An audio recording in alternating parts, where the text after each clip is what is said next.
Orang-orang Israel telah bersumpah di Mispa demikian.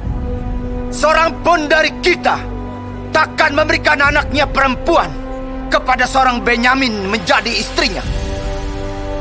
Ketika bangsa itu datang ke Betel dan tinggal di situ di hadapan Allah sampai petang, maka mereka pun menyaringkan suaranya, menangis dengan sangat keras.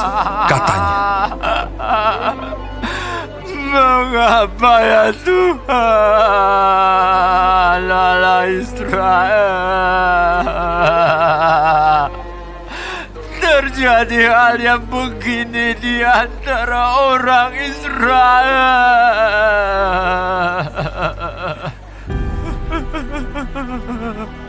yakni bahwa hari ini satu suku dari antara orang Israel hilang." keesokan harinya pagi-pagi, maka bangsa itu mendirikan mezbah di situ, lalu mempersembahkan korban bakaran dan korban keselamatan. Pada waktu itu, berkatalah orang-orang Israel, "Siapakah dari seluruh suku Israel yang tidak ikut datang dengan jemaah ini untuk menghadap Tuhan?" sebab mereka telah bersumpah dengan sungguh-sungguh mengenai orang yang tidak datang menghadap Tuhan di Mispa. Demikian, pastilah ia dihukum mati. orang-orang Israel merasa kasihan terhadap suku Benyamin, saudaranya itu. Maka kata mereka, Hari ini ada satu suku terputus dari orang Israel. Apakah yang dapat kita lakukan kepada orang-orang yang tinggal itu dalam hal mencarikan istri? Karena kitalah yang bersumpah demi Tuhan untuk tidak memberikan seorang pun dari anak-anak perempuan kita kepada mereka menjadi istrinya. sebab itu berkatalah mereka, Dari suku-suku Israel, adakah satu yang tidak datang menghadap Tuhan di Mispa? lalu tampaklah bahwa dari Yabes Gilead tidak ada seorang pun yang datang ke perkemahan jemaah itu. Lalu diperiksa jumlah bangsa itu, dan tampaklah tidak hadir seorang pun dari penduduk Yabes Gilead. Maka perkumpulan itu menyuruh ke situ 12.000 orang dari orang-orang gagah perkasa dengan memerintahkan kepada mereka demikian, Pergilah, pukullah penduduk Yabes Gilead dengan mata pedang, juga perempuan-perempuan dan anak-anak. Tetapi perbuatlah begini, hanya semua laki-laki sajalah, dan semua perempuan yang telah pernah tidur dengan laki-laki harus kamu tumpas. mereka menjumpai di antara penduduk Yabes Gilead 400 orang anak gadis, perawan yang belum pernah tidur dengan orang laki-laki. Lalu gadis-gadis itu dibawa mereka ke perkemahan di Silo, di tanah Kanaan. Sesudah itu segenap umat itu menyuruh orang membawa pesan kepada Bani Benyamin yang ada di bukit Batu Rimon, lalu memaklumkan damai kepada mereka. Pada waktu itu, kembalilah suku Benyamin, dan kepada mereka diberikan perempuan-perempuan yang telah dibiarkan hidup dari antara perempuan Yabes Gilead, tetapi belum cukup juga jumlahnya bagi mereka. Maka bangsa itu merasa kasihan kepada suku Benyamin, karena Tuhan telah membuat keretakan di antara suku-suku Israel.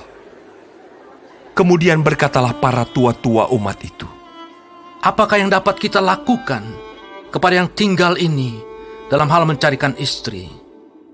Sebab perempuan-perempuan telah punah dari antara suku Benyamin.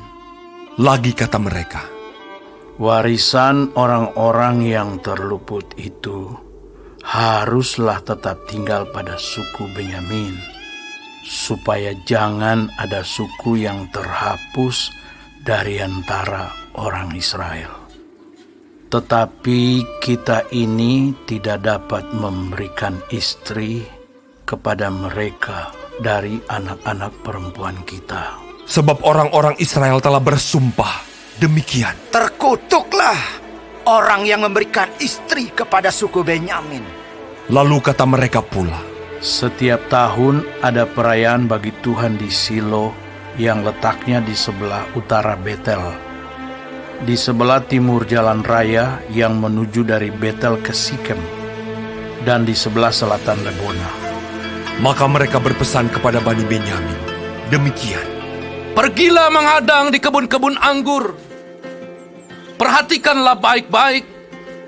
Maka apabila anak-anak perempuan Silo keluar untuk menari-nari, baiklah kamu keluar dari kebun-kebun anggur itu, dan masing-masing melarikan seorang dari anak-anak perempuan Silo itu menjadi istrinya dan pergi ke tanah Benyamin.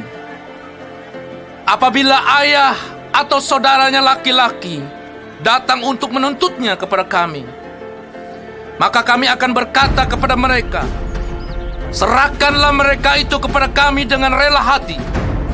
Sebab dalam pertempuran, kita tidak dapat menangkap seorang perempuan untuk menjadi istri mereka masing-masing.